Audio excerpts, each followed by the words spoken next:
If nothing else, you should definitely know this before you come to Turkey. It could save you a lot of money before you even arrive. Are you planning a trip to Turkey? Then you have come to the right place. After traveling around the world for 3 years, we now call this amazing country home. Traveling to a new country is fun and exciting, but it can also be very stressful to show up to a new place if you're not prepared. There's obviously a lot that goes into planning a trip, like what to do, where you're gonna stay, how to get around, and all of that is very important. But there are some additional things you'll want to know before you arrive that can really help improve your overall experience here in Turkey. In this video, we're going to tell you about 10 things you need to know before you visit Turkey. From visas to the local currency, staying connected, what you can expect with regards to language, as well as some cultural customs like what to wear, religion, tipping, and we're even going to touch a little bit on safety. This video is really about those extra steps that will help you feel confident you're ready for your trip. But there's honestly no way we can cover everything, so be sure to check out our full Turkey planning and packing checklist. There's a link in the description where you can download both of them for free. And if you want more information about what to do, where to stay, how to get around, great foods to try, you should definitely check out our many other videos on Turkey. We will link the full Turkey playlist in the description, but for now, it's time to jump right into what you need to know before you visit Turkey. First things first, let's talk about language. Turkish is the most widely spoken language in the country, with over 90% of people speaking Turkish as their first language. But don't worry, you don't have to be fluent in Turkish to visit this country. Generally, in places like Istanbul and other popular tourist destinations, you'll find many people speak at least some English. This is especially true for people in the tourism and hospitality industry, but don't expect everyone you meet in Turkey to speak or understand English, especially if you plan to visit some more off the beaten track locations. So it's always good to pick up at least a few Turkish phrases before you come. We're going to be honest. Turkish is a pretty difficult language to learn. We have spent a lot of time here over the past 2 years, and we are very much still learning. But a little can go a very long way, and that starts with hello. So start your interactions with a simple hello or merhaba. Another really good one to know is good morning, which is günaydın. And definitely knowing how to ask how much, which is ne kadar in Turkish, can really help with negotiating. Just make sure you also practice your numbers, because if they have to answer you in English, your local price might just disappear. And of course, being able to say thank you is always a good practice. Honestly, thank you in Turkish is very tough. I am not sure I even pronounce it correctly at this point. But even if you pronounce the words terribly wrong, it will still mean a lot that you're putting in the effort. In the event you find yourself in the scenario with someone who doesn't understand or speak English, Google Translate can be your best friend. The locals are incredibly friendly, and we have found them to be very accommodating and patient when we're using Google Translate. We would also recommend that you download the Turkish language on the Google Translate app so you can even use it when you don't have cell phone service. Speaking of service, it's always a good idea to have a plan on how you're going to stay connected outside of your home country. And that brings us to the sponsor of today's video, Surfshark. If you are using the internet, you should have a VPN, especially when traveling abroad. If you are not familiar with Surfshark or what a VPN is, VPN stands for Virtual Private Network. It is a privacy tool that encrypts the data sent between your device and the internet, which is great when you're using public or unsecured Wi-Fi while traveling. Not only does a VPN keep your information safe whenever you connect to the internet, you can also avoid travel restrictions, use the internet uncensored, and get private and secure access to local content anywhere in the world. Also, Surfshark allows unlimited devices with just one subscription, so there's no need for multiple accounts.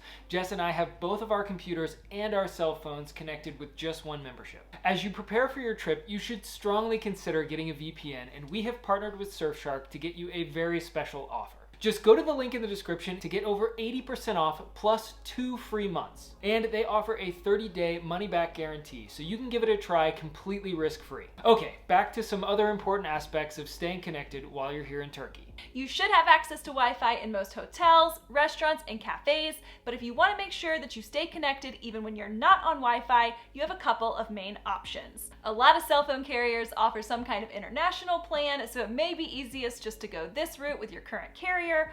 Alternatively, you can get a local SIM card once you arrive in Turkey. The 3 main providers are Turkcell, Telecom, and Vodafone. We typically go with Turkcell. And if you go this route, you should try to avoid buying a SIM card in the airport if at all possible. The last time we flew in, we checked the pricing and it was double what you pay in the city for the same plan. One way to avoid paying double for a SIM card at the airport is to get an eSIM with a little bit of data before you arrive.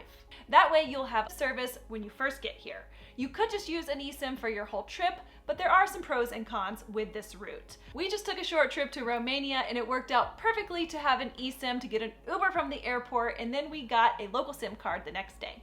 Moving right along, before you come to Turkey, you're going to want to check to see if you need a visa. Turkey's rules on visas vary depending on where you're from, but we'll try to keep it as simple as possible. First, if you're not sure if you need a visa to come to Turkey, you can confirm that on this website. If you do need a visa, you can find out if you're eligible for an e-visa by going to this website. And we have some really good news if you are eligible for an e-visa. The e-visa process is pretty simple and straightforward.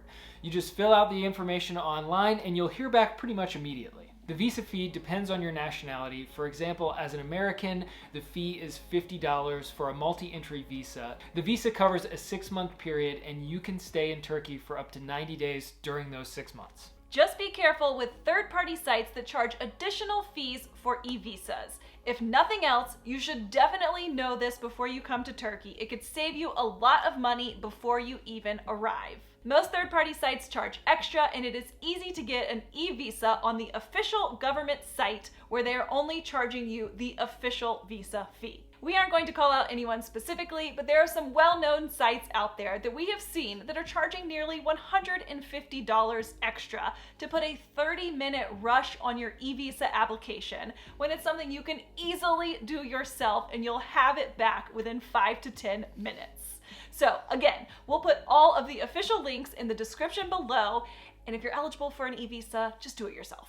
Okay, now let's talk about how you're going to pay for things while you're here. The currency in Turkey is the Turkish lira, and the Turkish lira has been impacted very heavily by inflation over the past couple of years. When we first came here a couple of years ago, it was 8 Turkish lira to $1 US.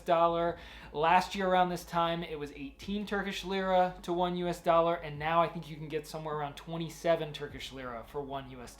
Don't be surprised if that continues to change. Just try to familiarize yourself with the current exchange rate before you visit. In many places, you'll be able to pay for things using a credit card. Visa and MasterCard seem to be more widely accepted than American Express, and it can be helpful to carry local currency as well. We honestly pay for a lot of things in cash, and many of the smaller, more local restaurants and markets, cash might be your only option, and it can also help with negotiating at the bazaars if you're using local currency.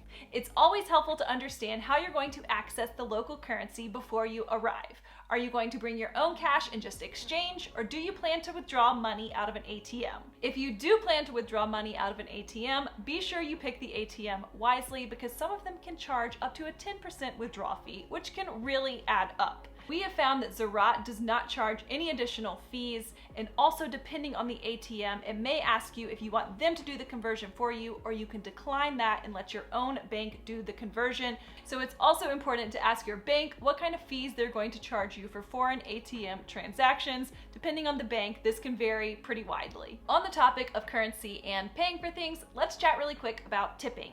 Tipping is customary in Turkey. Generally speaking, you should tip around 5 to 10% in restaurants. We typically tip 10%. At some of the more touristic restaurants, a service fee may automatically be included. So just keep an eye out on your bill if a service fee has been added or not.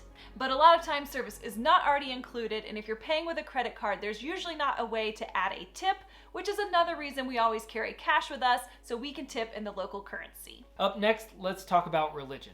The population of Turkey is about 90% Muslim, and if this is your first time visiting a Muslim country, one of the first things you'll notice is the call to prayer. One of the pillars of the Muslim religion is praying 5 times a day, with the first call to prayer happening before sunrise and the final call to prayer happening between dusk and midnight. You will hear it coming from loudspeakers on each of the mosques, and there are over 3,000 mosques in Istanbul alone, so it's pretty hard to miss. It really is beautiful hearing it echo across the city.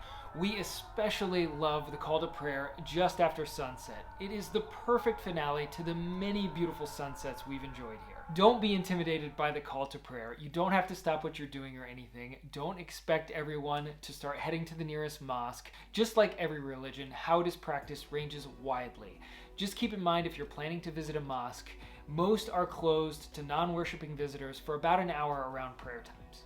While the majority of the population in Turkey is Muslim, it is a secular country, which means that there are no religious laws regulating things like what to wear. In Istanbul and other popular tourist destinations like Cappadocia and the coast, you will see people wearing all different styles of clothes. And in these areas, you should be fine to wear whatever you would typically choose to wear at home. But that being said, if you visit more conservative areas of the country, you will want to dress more modestly. Also, if you plan to visit any mosques throughout the country, there are specific rules when it comes to dress code. When you enter a mosque, males need to wear longer pants and no hat, and females need to cover their hair and wear modest, loose-fitting clothes that covers their shoulders and their legs. I recommend you bring your own scarf to cover your hair. Some mosques may have these, but it's best to be prepared, and don't forget to remove your shoes before entering a mosque. Speaking of shoes, it's very important that you bring and plan to wear comfortable shoes. You can bring a nicer pair of shoes for dinners or a night out, but when you're exploring places like Istanbul or anywhere else in the country for that matter,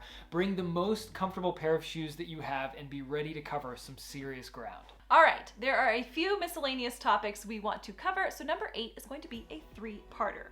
These may be things you already know or have experience with, so we won't spend long here, but we did just want to mention a few things so you're not caught off guard. Turkey has a very strong smoking culture. If you are sensitive to cigarette smoke, just be prepared that if you are sitting outside at a restaurant or walking along the streets, somebody nearby is very likely going to be smoking. To be honest, there's really no way to avoid it, so it's just better to have the right expectations. If you are easily offended by cigarette smoke, you're going to need to prepare yourself. You can't avoid it, and nobody's trying to be rude if their cigarette smoke blows your way. Something else that may or may not surprise you, Turkey has an incredibly large population of stray cats and dogs. These animals are generally very well cared for, they're typically very well fed, and you'll even see where some of the locals have made small cat and dog houses along the alleyways and sidewalks. It can be common to see stray cats and or dogs wandering through the grocery stores, restaurants, and hotels. They are often laying on cars, sidewalks, in the middle of the street, and even sometimes on your lap. Last on our miscellaneous list are the toilets. Depending on your international travel experience, you may already be familiar with squat toilets. Well, Turkey has them too. In a lot of the more touristy places, you will also find Western-style toilets, but there will likely come a time during your trip in Turkey that you will be faced with using a squat toilet. Just in case using a squat toilet is a new travel experience for you, we just didn't want you to be caught off guard when that time comes. Like our brother-in-law when they came to visit us. We didn't warn him. Moving right along, let's talk a little bit about safety. Safety is a very broad topic that means different things to different travelers. Do you like to stay out late at bars? What areas of Turkey are you planning on visiting? Are you a solo female traveler? Do you plan to go paragliding or scuba diving along the coast? All of this impacts what safety means to you. We could probably make a full video on this topic, but we did want to touch on a few things here. As a disclaimer, you should always check with your home country to see if there are any specific travel warnings before you travel anywhere abroad. It's also good practice to sign up for any alerts and have the number and location for your country's consulates and embassy. Turkey is a big country with over 85 million people. It is incredibly diverse, which is one of the many reasons why you should visit this amazing country. In general, throughout all of our travels in Turkey, we have found it to be one of the most hospitable places we have ever visited, and we've always felt very safe. That being said, no matter where you are traveling, it is always important to be aware of your surroundings, keep an eye on your things, and just be smart. For example, Istanbul is one of the largest cities in the world with over 15 million people. Istanbul also sees around 16 million visitors per year, and there are some people who like to take advantage of tourists. That's just true across the board. It's important to have a healthy level of skepticism when somebody approaches you unprovoked in a very touristy area and starts speaking to you in perfect English. A lot of times, these interactions can lead to tourists spending money they weren't planning on spending. Also, if you're eating at a very touristy restaurant, it's a good idea to keep an eye on what you're ordering and make sure it adds up correctly at the end when you get your bill. We've really only seen this a few times at the very, very touristy places, but it can happen, so just be aware. Another topic we wanted to touch on is safety for female travelers. We travel as a couple, but if you are a solo female traveler, we have heard that unwanted male attention can happen. We do not have any personal experience with this, but if you are a solo female traveler, you may want to find some additional resources to prepare yourself prior to your trip. Like we said, we are just scratching the surface on the topic of safety. In our experience, Turkey is a very safe place to visit. But no matter where you choose to travel, things can and do happen. So we wanted to cover a few things here to help you prepare for your trip. And last on our list, let's talk about how to get from the airport to your accommodations. If you want more information on how to get around Istanbul, we have a whole video on that topic. But there is one aspect to this that very much pertains to being prepared for your arrival to Turkey. Don't wait until you have arrived in the country and you are jet lagged after your 10-hour flight to try and figure out how to get to your hotel. It is very helpful to have a plan for this before you arrive. Chances are pretty high if you are visiting Turkey, you will be flying into Istanbul. So the first thing you should know is that there are actually 2 airports in Istanbul. You have IST on the European side and SAW on the Asian side. The good news is that no matter which airport you fly into, there are multiple options to get you from the airport to your accommodations. Both airports are now connected to the city center by the metro. You also have shuttle bus services that are very affordable and convenient to get you to certain areas of the city. And of course, you can just get a taxi or use Uber or the local version called BitTaxi. And finally, there are private shuttle companies if you like the comfort in knowing that somebody is waiting for you there when you arrive. Regardless of what you choose, our biggest recommendation is having a plan before you show up. All right, that's going to do it for us today. We have included a ton of links in the description for the things we've mentioned in this video, including our free planning and packing checklist. So be sure to check that out. We really hope you have found this video helpful. Please let us know what you think in the comments below. And also don't forget to check out our many other videos on Istanbul and Turkey. Thank you so much for watching. Thank you.